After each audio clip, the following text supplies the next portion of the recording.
time, we will open with the Pledge of Allegiance. New Commissioner Couchy, like to do the Pledge of Allegiance? Allegiance to of the United States of America and to the republic for which it stands, one nation, under God, indivisible, with liberty and justice for all. Very good. Okay, let's do a roll call. Commissioner Couchy, Here. Commissioner Martos, Here. Commissioner Ing. Here. Vice Chair Rebellos. Here. Okay, and just real quick, I'd like to take this moment to welcome our new Commissioner, Couchy. Thank you. We all know each other now. Sergeant Roberts, our new Commissioner. Okay, Andy, do you want to read your little piece? Yeah, I just want to mention that this is again a hybrid meeting where folks can watch online. Unfortunately, now that it's been changed that they won't be able, the only way they can communicate to the commission is by sending an email to public comment, all one word, at burlingham.org. There have been some things that have happened in the past where allowing folks to speak has generated into some hate issues. So we're limiting that by, we will read the email up to chair's discretion, but roughly 3 minutes in length. So that's our new way of doing it. And then again, as far as being in the public, if you could fill out a card, pass it to Ms. Brewer, and then you can ask for if there are any comments, and then she'll read out the name and we can go from there. Very good. Okay, so item number 4, approval of minutes for the August, September, and November meetings. Is there any objection to approval by unanimous consent? I'm seeing none. No, I move that we approve the August 10th minutes. Second. And do you want to move to September? I think we should do them one at a One time. at a time? Yeah. Okay. Any objections? Objection? Nope. Approval by unanimous consent. I believe so. Okay. Yeah. I thought we were going to do all 3 at a time, but okay. All right. And then September, move to approve by unanimous consent. Any objections? No, None. Okay. And November minutes, move to approve by unanimous consent. Any objections? no. Okay. Very Good. good. And item number 5 now, public comments, non-agenda. Oh, wait, I got to read this piece. Members of the public may speak on any item not on the agenda. Members of the public wishing to suggest an item for a future commission agenda may do so during this public comment period. The Ralph M. Brown Act, the state local agency open meeting law, prohibits the commission from acting on any matter that is not on the agenda. So public comments, non-agenda. I have one email. One email. Okay, we'll do the email. The email comes from Doug Bojack. He says, "Hello, commissioners. The San Mateo County Transportation Authority will issue a call for PED bike projects in April. This funding is only available every 2 years. What is city staff preparing to propose for funding for this go round? Thanks, Doug." Okay. Any other public comment? Seeing none. We'll move on to the next item. Item number 6, discussion and action items. Any? Through the vice chair, no, I won't be able to answer that item, although we are working on it. Through the vice chair, you were going to introduce, I threw a curveball. You were going to introduce our newest member? I did that after roll call. Okay, I thought there was more. Sometimes we've had more. We could do it again. Okay, so item number 6, discussion and action items.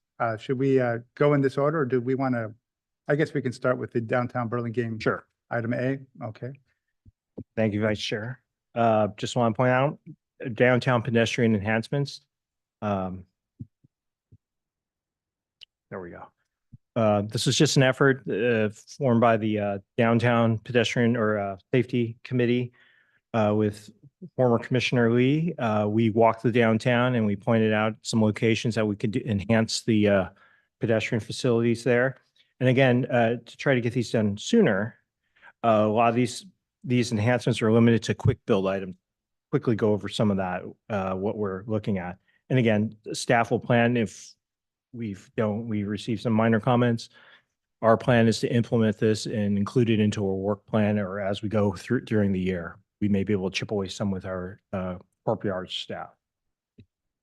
So first off, our downtown, we have to the right of the page, California Drive, to the left of the page, El Camino, top of the page, Burlingame Avenue, bottom of the page, Howard, and of course, Primrose Park and Lorton. So what we looked at were 8 locations, and we'll go through them: 4 along Burlingame Avenue and 4 along Howard. So what we're looking at for most of the ones on Burlingame Avenue, we tried to maintain the aesthetics. That was something that at this time we didn't want to touch, just because we went through a lot to install the pavers. But with next to the pavers, in order to hold them in, we have a concrete band that's fortunately 12 inches wide, which is the width of a crosswalk stripe. So our goal is to, along Burlingame Avenue, we're just going to paint over those and enhance those lines just to kind of maintain those aesthetics. Along Howard, it's a little different. First off, you can see this is a quick build improvement, and this is a quick build bulb out. As you can see, this area for pedestrians is extended into basically the parking zone. It takes it up, and to kind of give it a 3 dimensions, the delineators are placed there just to make it visually as for cars approaching, along with the high visibility crosswalk. I mean, kind of a quick refresher on the crosswalks. Here's what previously, historically, has been the standard: 2 parallel lines, 2 12-inch white lines. With a lot of our new resurfacing projects, we're moving to what the Continental, the high visibility, where there's stripes parallel to the roadway, much thicker stripes. However, on some of these, what we found is in order to try to make some of our existing crosswalks high visibility, we're going to the ladder. Because in order to get the Continental, we'd have to grind out these 2 12-inch lines. It kind of just makes a mess sometimes, and just it doesn't look as appealing in the neighborhood. So in the interim, if we need to convert a crosswalk to high visibility, we're going to ladder, and then eventually, when we resurface through there, it would become a Continental. Just our kind of a process. So we'll quickly go through Burlingame Avenue. Is pretty straightforward, as I explained. You can see the existing. You can kind of barely make out the crosswalks if you can kind of differentiate between the paver types. And we're just going to be enhancing it. Again, encasing the crosswalks with the 12-inch lines. Burlingame and Park, we're kind of, again, keep that concentric paver pattern that's there, and then enhance the crosswalks around. Same at Lorton. And then at California, Burlingame, we're just going to do the 1 crosswalk, because the 2 crosswalks on California Drive already have the high visibility ladder treatment. So with that, we're just going to add the 2 white lines across the crosswalk on Burlingame Avenue.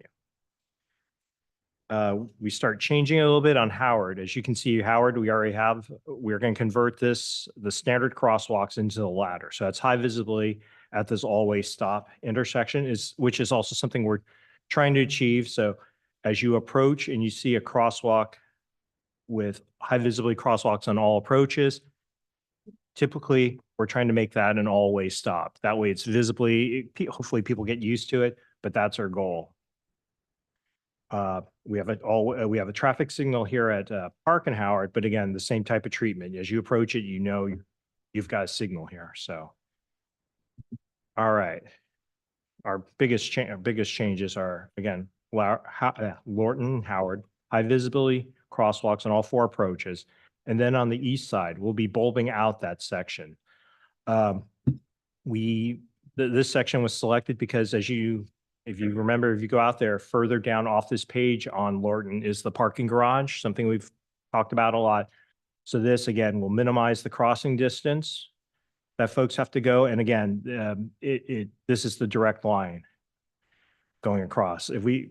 Potentially we can look at future options of putting it here. However, the more we tighten these, more bulbs we put in, the more traffic circulation, especially some of the heavier trucks, there's a possibility of those delineators getting knocked down on a regular basis. So we'll monitor these, but we'll start here on one side, and the same with Highland and Howard. This is the one that we get calls on. We have a pedestrian paddle here, but we're going to enhance that crosswalk with the ladder. And again, bulb outs. A few parking spaces will be lost in order to achieve this, but I mean, again, everything has a trade-off, but this is huge in order to improve visibility of the of PED on these on the corners. So with that, again, we limited these improvements to the quick builds. Potentially in the future, especially for the bulb outs, if these deemed successful and there's a desire to change them and enhance them, we can look at including those and making those permanent. There's more work involved with those because you've got to look at drainage. I mean, there's obviously concrete and other things that we'd have to look at, but those become a little, not as quick to do. We've got to look at we've got to survey it. So with this, we plan on doing this work, hopefully with our yard crew, but if not, we've got a couple stripers that we have on call that we can do. Especially, well, we'd have to wait a little bit just because the season right now, this is definitely paint. So it's going to have to wait before we have plenty of dry days. Excuse me. With that, I'll take any questions that you may have and feedback, but thank you. Okay. So keep in mind, everybody, this is discussion only. So we'll just do questions and then we'll do second round of feedback. Art Prentice, Commissioner Eng? Sure. So yeah, I really appreciate this, Andy. One of the things, if you can go back to the slide for Howard and Lorton, that's someone that I've raised a few times regarding safety, and particularly at nighttime. I know it doesn't necessarily qualify in their quick build, but has there been any further evaluation or study regarding the lighting? That southeast corner of where the parking structure is, there's no street lamp on that corner. It's sort of off to the side and off the side of the way, and you're really that's part of the intersection is literally illuminated by the signage of the business and nothing else. So I do think that these enhancements will at least help in that aspect, but I don't know if we're really still addressing the issue that it's very, very hard to see anybody kind of crossing the street. Through the vice chair, I'm going to follow back up. I did followed up with the courtyard staff as far as, yes, there's no street light here. There are street lights over here. The possibilities of increasing the illumination on this one, and obviously it'll carry over it'll hopefully light that, because getting a new street light, just a little bit more time, a little bit more difficult, and it's more work to get conduit through there. But in the short term, I've asked them this, but I need to follow back up with them because I did ask and they haven't got, they didn't get back to me yet. So let me double check that one. Sure. And again, that's not in place of, I mean, I think everything that you're doing here makes a ton of sense. But if we can enhance it even further, so much the better. Thank you. Thank you. That's all I had. Commissioner Couchy, any questions? Just one. So you leaving this up is good. You were showing kind of the build outs and you were talking about how those are quick builds. Eventually, are you thinking that will evolve to be a more permanent structure if it proves to be beneficial, this kind of a test, or kind of I'm just trying to understand if that's the end goal or if this is an intermediate. Through the vice chair, this is definitely the intermediate step. Whether we go to the end goal or not depends on how effective these are, as well as how the community accepts it, because even with the current bulb outs that we have on Burlingame Avenue, there have been concerns about, you've seen the curbs, they're marked up with some tires as the delivery trucks, that basically, in a nutshell, the delivery guys hate them because it makes their turns tough. Mm. So it's a balance of that, right? If these serve the purpose in protecting pedestrians, we can look to see if there's a future project. But again, it depends on feedback we get, as well as looking, we don't want to make it too tough for vehicles to turn there. So, but hopefully that answers. Yep. Thank you. That's it? You're good? Okay. Commissioner Martos? Mr. Wong, can you go back to the Howard and Lorton, Howard and Highland with the bulb outs? I just wanted to confirm. Yeah, so are the delineators, are they marked there with the little white dots? Is that what I'm seeing? Through the vice chair, correct. Okay. And again, these are schematic, so Yep. spacing's not there. I won't hold you to the spacing. Okay. And let's see, go to the other one, Howard and Highland.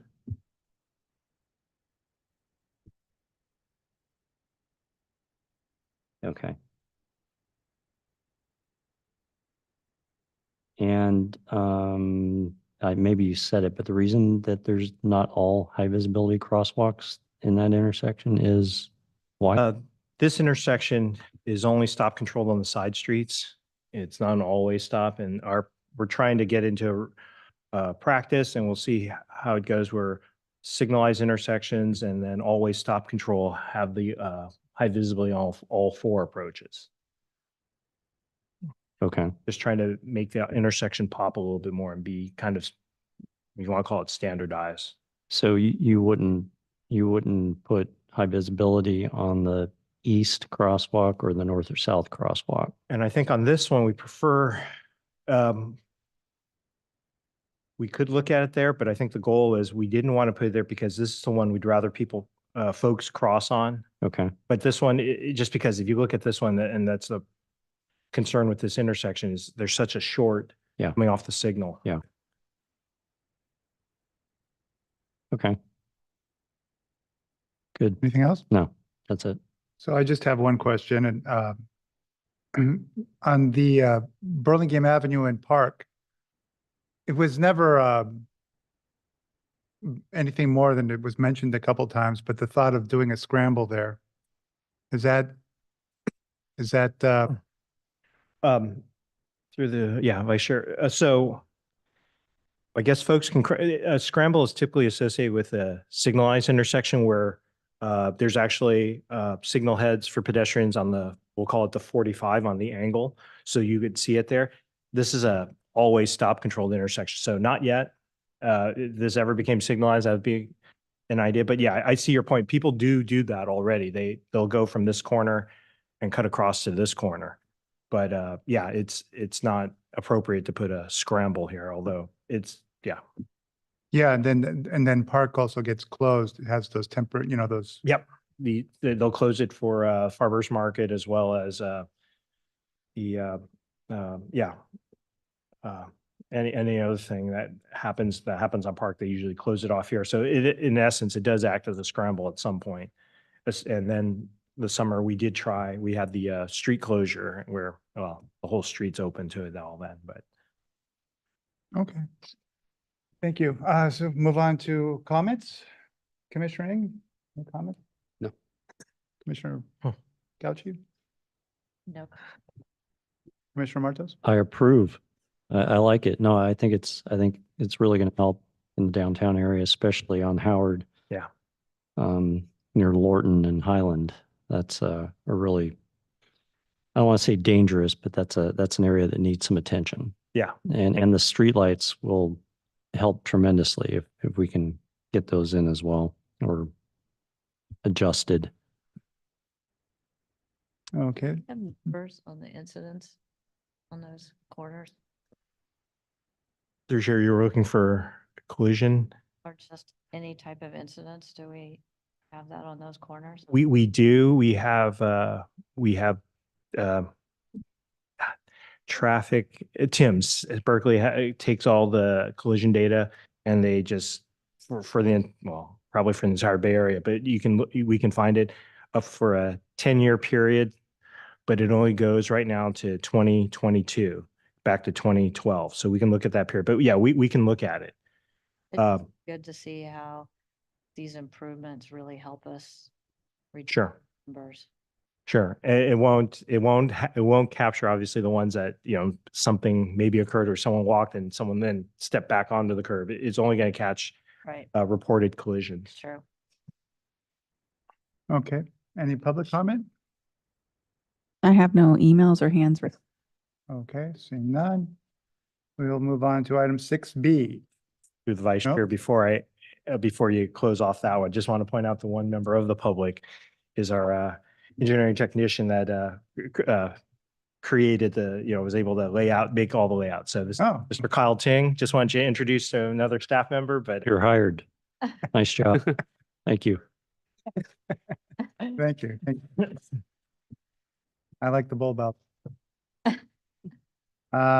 Okay, so let's move on to item 6B, PSPC Chair and Vice Chair nominations and selections.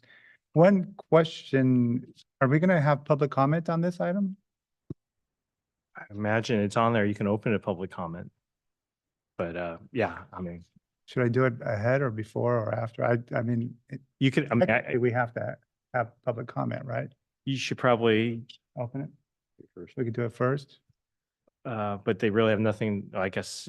I mean, either way, I don't expect there to be any comments. So you could open it first and then Let me open it first up to you. for public comment. So any public comment on item 6B? None? None? Okay, so we'll move on to the nominations and selections. So we'll start with Chair. Any nominations? So I'd like to nominate the vice chair for the role of chair in 2024. Yeah, the guy that, yeah, you. Okay, And I will second that. so that's seconded. I'm curious, do you accept that nomination? I was going to finish it. If Prentice wanted to nominate anyone. I think it's a fine choice. Okay, so we have, so I guess we just move on to the vote. Okay, so this is going to be the vote for the chair for 2024. Commissioner Couchy, Confirm or what? Aye. Aye. Yes. Commissioner Martos, Aye. Vice Chair Rebellos, Aye. and Commissioner Ing. Okay, well, I proudly accept the role of chair. Thank you Congratulations. for your faith and trust. I don't know what you guys got yourself into, but let's see what happens. Well, every time you sat in that seat, we've had short meetings, so looking forward to it. All right, so we'll keep it moving then. So we'll take nominations for vice chair. I nominate Commissioner Martos for vice chair. One for Commissioner Martos. We had this discussion. I can't nominate you because you're much too busy, but I'll accept that nomination. Any other nominations? None? Seeing none, let's move to a vote. Do we need a second? Oh, yeah, a second. Oh, yes, I'll second that Commissioner. Yeah. Commissioner Mark. Couchy, candidate for vice chair.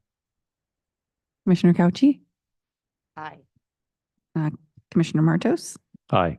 Vice Chair Rebellos, Aye. Commissioner Ing. Okay, congratulations. Thank you. Going to be a pleasure working with you in 2024. I'll try and stay out of your way. No, you never get in the way. You're very helpful. So excellent. So we moved right through that one.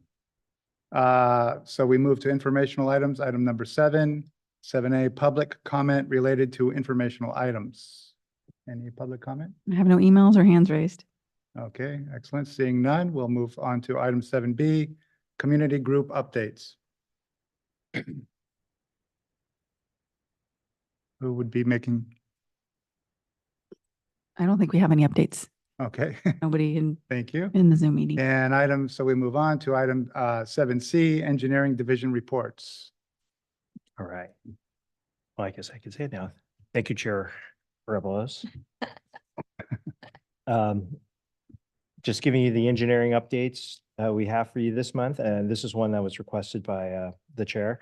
Vision Zero update. Just want to let everyone know that and Mr. Sai was instrumental in this. He was able to obtain Safe Streets and Roads for All grant, SS4A grant for $480,000.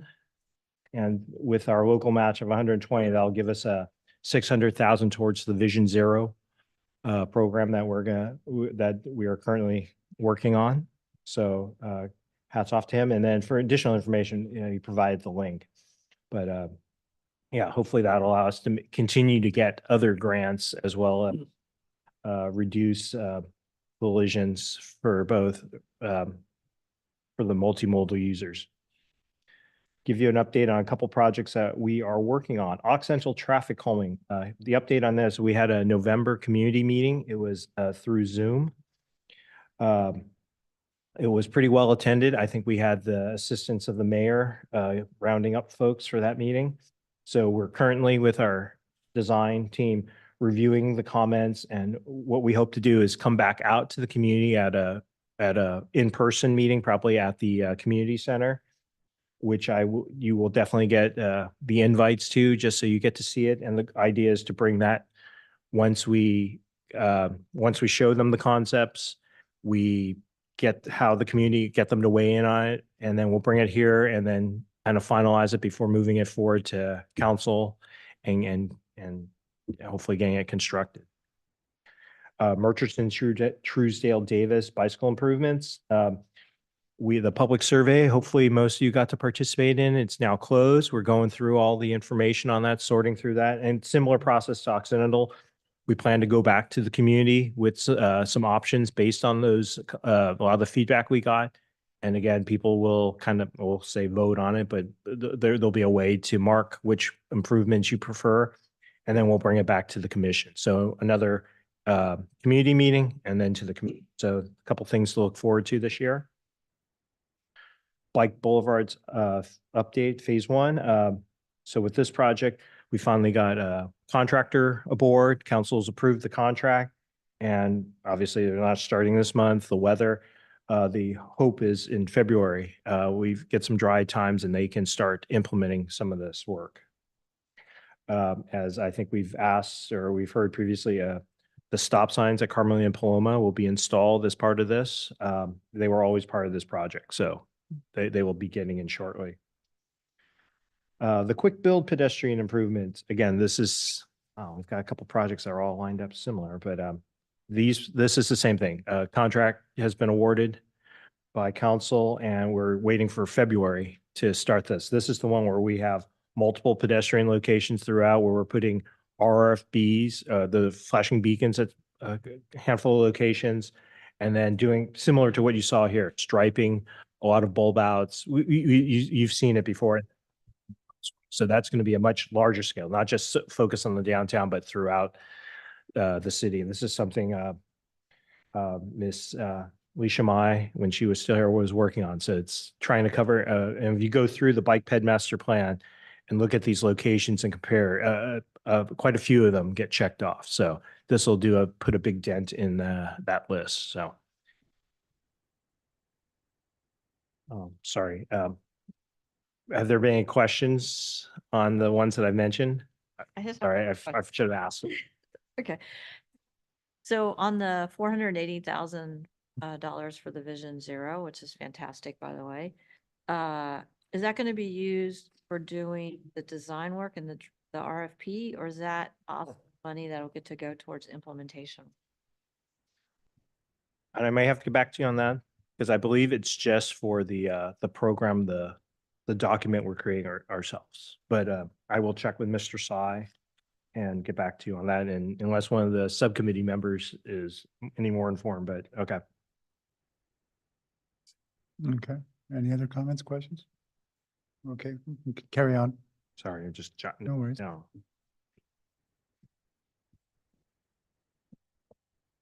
Oh, and a request from our former chair, the priority list that we do usually this time of year, if it was be postponed till well, this actually would be a little difficult because one of the commissioners will be gone for a couple. But I'll be here February. Okay, that we will have that then. Well, she wanted to have everyone present for that, so we will do that. And just a heads up, and I think Commissioner Martos alluded to it, that we will be having I think it's maybe in March, a joint meeting with City Council, probably on a Saturday, but it hasn't been set yet. So you will definitely get notice on that. So you guys can talk over, and I think the Yeah, idea is just go over potential concerns they may want the commission to hear, depending on what's happening on their crystal ball. So with that, if you have any other questions, happy to answer them, but that is it for the engineer's report. I think looking at March for the joint meeting, we need to maybe, I mean, we can do this outside of this meeting, maybe directly with you individually, but kind of talk about everyone's availability, because everyone, I think, I don't think everyone's going to be here all of March. Okay. So Yeah, I know for one. And we can talk about that because while it is a public meeting, again, we might have some flexibility. It's not a official meeting such as this. Maybe we can go via hybrid, right? Or use Zoom for some of it. So I'll check, I'll talk with the director about that. Okay.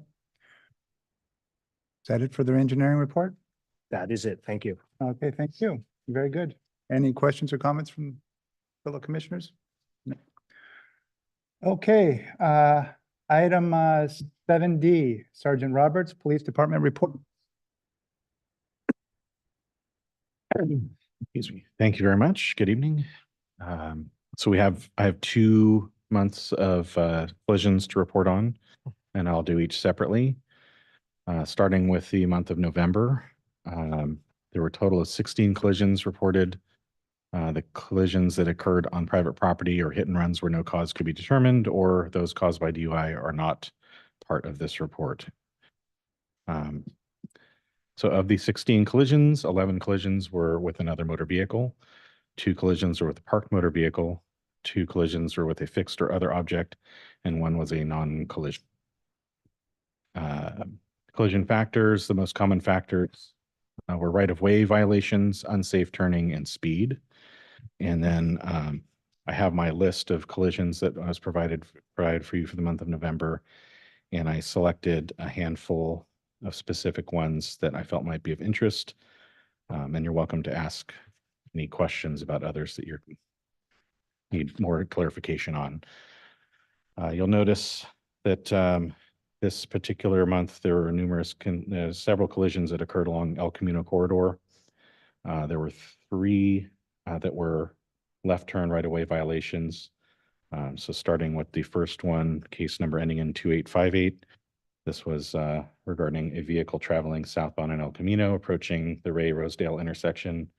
A vehicle traveling northbound on El Camino made a left turn in front of that vehicle and caused collision with minor injuries reported. The very next collision on the list was ending in 2866. That was a vehicle northbound on El Camino, approaching Broadway. A vehicle southbound on El Camino made a left turn onto Broadway in front of that vehicle, causing collision, and minor injuries were reported. And then third from the bottom is a case ending in 3058. That was a vehicle southbound on El Camino approaching Hillside. A vehicle northbound on El Camino made a left turn at Hillside in front of that vehicle, causing a collision with minor injuries reported. Lastly, another collision that occurred at an intersection on El Camino, this time different collision factor. This was a vehicle northbound on El Camino approaching Bellevue. There was a vehicle westbound on Bellevue that stopped at the stop sign at El Camino and attempted to cross El Camino and collided with the vehicle that was already traveling on El Camino. And this one was also minor injuries reported. And should I pause and get Let's questions just so we don't get bombarded with too many? do one month. Yeah, let's do that. I like that. By the way, I really like this new presentation format. Thank you. Thank you. I appreciate it. I can always make adjustments. So fellow commissioners, any questions or comments for this month of November? None? Yeah, I'm at Bellevue. So the visibility as the person was trying to cross El Camino. I'm trying to picture that intersection. I know Floribunda, there's a bend in the road in El Camino, and Bellevue's a little further. Greater, but there's still there's trees along El Camino there, and the visibility is not the best, Okay. my understanding. Okay. And we have Mr. Wong, we have an El Camino task group, right? Okay. So. That's why I added it to the list. Okay, that's what I thought. All right.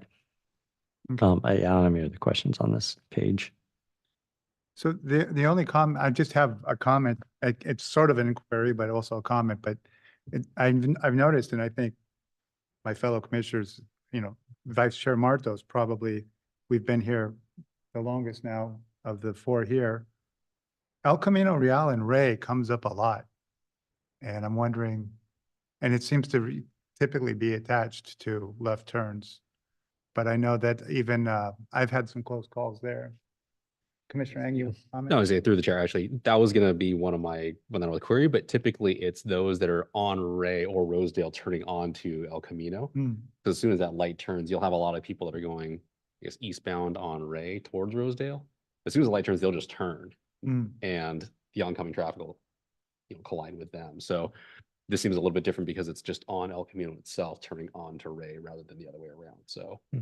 I think this is not as common as the other way around. And typically that's a little more dangerous also because, especially at the time that was 818, you have kids crossing, trying to get to Lincoln, for the first bell and stuff like that. So as well as BIS. But this seems a little bit different than that because it's the traffic on Elk versus the traffic on Ray and Rosedale. Is think there the- anything around, Mr. Wong, around the projects upcoming other than the obvious construction of El Camino Real? Through the vice chair, yeah, not that I know of. I mean, the closest that I could think of is a lot of the redevelopment that's over off Marco Polo by the hospital. Yeah. But this again is a Caltrans intersection. And I mean, it's something we can look at as our comments, not to talk too much into it, but our comments on their plans. Like, obviously maybe they can fit a protected left turn in or things like that to reduce some of it. But we will review that when we look at their plans, which are at 35%. Okay. Yeah, and I also have noticed definitely increased congestion on ECR. To the point now, like I'm going down the hill and going north just because I don't want to drive south on El Camino Real. So it's congested a lot of the time. Okay. Anything else? Should we move on? Okay, Sergeant Robert. Okay, all right, moving on to December. The month of December, there were 12 collisions on this report. Among those 12, 4 were with another motor vehicle, 4 collisions with the parked motor vehicle. 1 involved a bicycle, 2 collisions were with pedestrian, and 1 collision was a non-collision. Among these collisions, the most common factors are unsafe turning, right-of-way violations, and speed. And then the cases of note, the case ending in 3110, which was one of the pedestrian collisions. In this situation, a pedestrian had approached the northwest corner of Paloma and Broadway in preparation to cross Broadway going to the south. The pedestrian turned to speak to other people and backed into the roadway, beginning to cross without looking. And a vehicle that was already traveling westbound in the intersection collided with the pedestrian, causing abrasions and a bruise. Case ending in 3149. This is the bicycle collision. A vehicle was traveling northbound on El Camino, approaching Broadway. Actually, what's that? No, wrong one. I'm sorry, am I on the wrong one here? Bicycle. Peninsula. Peninsula, excuse me. Peninsula. That was involving let me confirm this here with my report. I'm glad I bring these.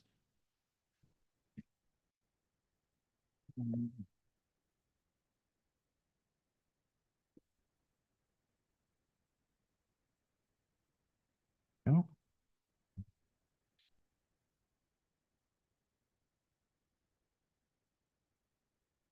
$31.49. This is a vehicle, excuse me. So the bicycle was riding on the sidewalk of northbound Humboldt, just north of Peninsula, and the bicyclist entered abruptly into the roadway, crossing the southbound lane of traffic and collided with the vehicle that was already traveling southbound on Humboldt. So that was the bicycle collision. And then the other pedestrian collision ending in 3273. This collision was a note here. Vehicle traveling northbound on El Camino came for a stop for the red light at Truesdale. The vehicle initially stopped past the crosswalk and limit line. The vehicle reversed in an attempt to get behind the limit line, but collided with at low speed with a pedestrian that was crossing behind it within the crosswalk. and no injuries were reported.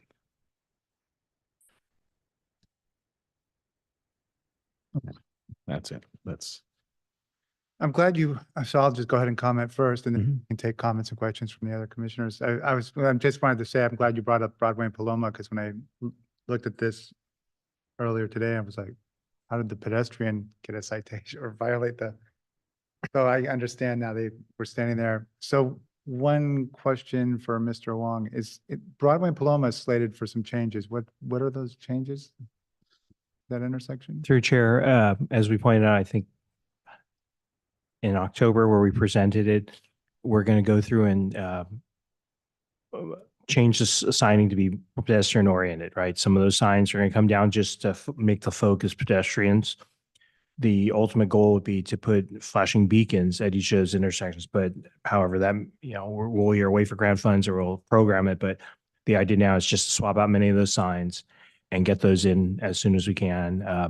Order them. I think we're in the process of ordering them up and then just make the change and then deal with some of the other, making sure the one-way directions and things like that, those signs are enhanced as well. So yeah, that's where we are. Okay, thank you. Fellow commissioners? Any questions, comments?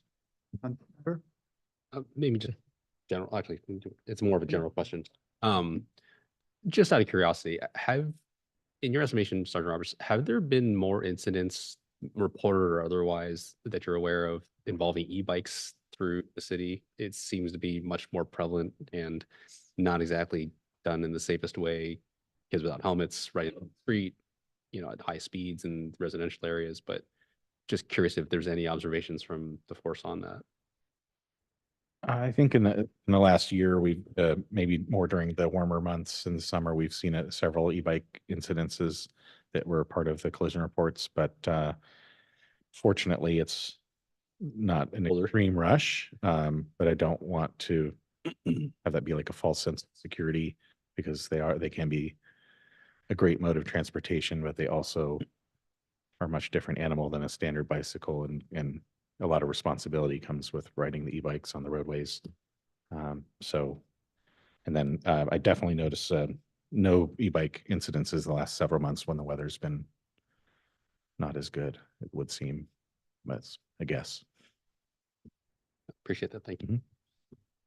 So I have a question through the chair. Sergeant Roberts, explain to me again, 3273, the car was past the limit line and then backed up to get behind the limit line, and the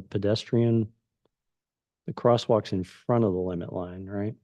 So where was the pedestrian when they got hit? They were all the way past the crosswalk and limit line in the intersection. Essentially, they came to a stop and didn't come to a stop before they should have. They were in the number 3 lane, so closer to the side, to the roadway edge. And the pedestrian was walking behind them. And no information on what the thought process was, but the vehicle backed in an attempt to get behind the line, realizing that they were probably too far, but didn't realize there's a pedestrian legally crossing behind them. So the pedestrian was not in the crosswalk, is that right? They were in the crosswalk. They were. So the car was past the crosswalk and the pedestrian was in the crosswalk and the car backed up. Am I understanding that correctly? The crosswalk, Yeah. and then a pedestrian was crossing behind it and the car backed. So usually the limit line and then the crosswalk, right? And Well, so if the car went past the crosswalk, I think if we eliminate the whole limit line. okay, but anyway, if the car went past the crosswalk so that pedestrian could get behind the car and then the car backed up, Correct. okay, that was the situation. Yeah, That's pretty far into the intersection. yeah, probably Okay, was backing up. Yeah, okay. yeah, All right. Interesting. definitely the vehicle's fault. Yeah. All right, got it. Yes. Thanks. Any other questions? None? Okay, I think you're clear. Thank you. Thank you so much, Sergeant Roberts. Anytime. So finally, item 7E, TSPC Chair and Commissioners Communication. I have none. Anyone have any communications they want to? I'm sorry. Public comment. No, we did that at the beginning. It's for the entire, yeah. Oh, okay. Thank you. No, I thought it was public comment. Mr. Chair, so is this the right time to acknowledge Commissioner Lee, or shall we wait till the end of the agenda? Excellent question. Committee reports is next. I think we could do it now. Mr. Wong, what do you think? Stephanie? No? So- Chair's discretion. Okay, yeah, we can do that. So I just wanted to acknowledge the 3 years that Commissioner Lee spent with us, commission. She is a very passionate commissioner. Worked with you, I know, Chair, on several projects, worked with me on projects. I think worked with Commissioner Ng on projects. Very passionate about safety in the community, very passionate about improving bicycle facilities and the safety of people riding bicycles in our community. I'm happy that we have a new commissioner. I hope our new commissioner has as much energy as Commissioner Lee had, because it really gave a lot of momentum to our commission here. And so I just wanted to not let her be forgotten as she's not here tonight. I think I'd rather be traveling than working on traffic issues. And so I compliment her for prioritizing traveling with her now retired husband to enjoy, their time together. So we want to thank Commissioner Lee for all her time and effort that she put in the past 3 years. Yeah, and I would just add to that. I mean, you did that so eloquently. I can't do any better than that. But I definitely appreciated Commissioner Lee. She was very helpful to me and walked me through a lot of steps and brought me up to speed on a lot of situations. And I consider her to have become a personal friend of mine.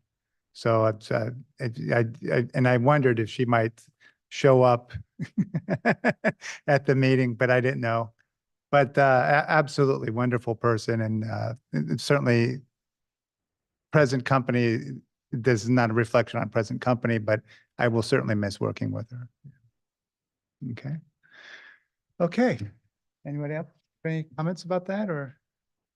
Okay, and then, oh, yes? No, I said well No. said. Okay, so and then, of course, there's obviously no other communications. So we will move on to item 8, committee reports. We will take a public comment related to committee reports. I have no hands raised and no emails. All right. Seeing no public comments, we'll move to item 8B, Burlingame Avenue pedestrian safety improvements. Former Commissioner Lee. So, well, this is obviously going to be a disbanded committee. So there's nothing with item 8B. So item 8C, BIS School Safety Study, Chair Israelit, former Chair Israelit, and Commissioner Ng. There's no update. That's No new update. I do have a question for Mr. Wong. I'm assuming it's because it was the holiday season, but and some of the turn restrictions were taken away from the streets. But I've been traveling this week, so I haven't been able to see as school's been back in session. But on Marco Polo, do we still have that turn restriction turning left onto Clarice from Marco Polo in effect, or has that sign been removed permanently? Through the chair, the signs are still there. Okay. The ones on the post. So what we removed are the ones on the sandwich board Yep. because I mean, they're on an inkjet and the rain got to them and they were, and they were only meant to be temporary. They were meant to, and we may pull them out as the school years begin but we'll work with the principal land on that if that needs to happen. Yeah, thank you. okay. Item 8D, US 101 bicycle and pedestrian connectivity with former Commissioner Lee and myself. We made our final report, I think, in November. And so that's going to be once we formalize that life for that committee, that'll probably be at the next meeting. And item number 9, future agenda items. So future agenda items is if we can put things on the agenda without having to bring them up here, but this is just so you know, we don't have to bring them up here. We can always add things to the agenda, but this is maybe like something that maybe if I understand correctly, or if I'm remembering correctly, Mr. Wong, future agenda items was mostly like if there's something from the public that we want to put on the agenda? Through the chair, also, I can give you a kind of a preview of what we have. As I mentioned earlier, Occidental, Truesdale, Davis, you'll be coming. Next month, I anticipate we'll have we'll do your priorities. And also, we had previously provided the list of streets as part of our 2024 annual resurfacing project. And within some of the streets, they were as part of the bike ped master plan. We want to show the improvements. We shared the list with the Walk Bike Burlingame group, and they had made some comments. So we're gonna try to address some of those. And then let's see, I'm trying to think. At least two of the commissioners, we completed our survey of Lion Hogue, and our data. So Mr. Sy is working on a presentation. Just give the commission just an update on the results of those. So those are some of the things that Public Works is lining up. So you'll see those this year and more. Very good. Quick question. I'm not sure if it belongs as a future agenda or perhaps something just to look into, but it would be interesting to see if there's any data about the usage of the dedicated bike lane on California, north and southbound, between, I guess, Broadway and Game Ave. Again, my own personal observations that I've seen not that many people use it, and a lot of people using the opposite side of the street in the middle of traffic rather than the dedicated. So be curious to see what kind of observations more officially surmise out of that. Oh, through Chair, we can see I can get you an update on that if we have that. Yeah, and it's also tougher now because it's darker, wetter, and so. Well, perhaps to Sergeant Roberts' point too, with the weather being what it is, might be fewer people in general. Yeah. using it, so. Anyone else? Anything? Nope, saying no. We move to item 10, adjournment. Move to adjourn. Second. Adjourned.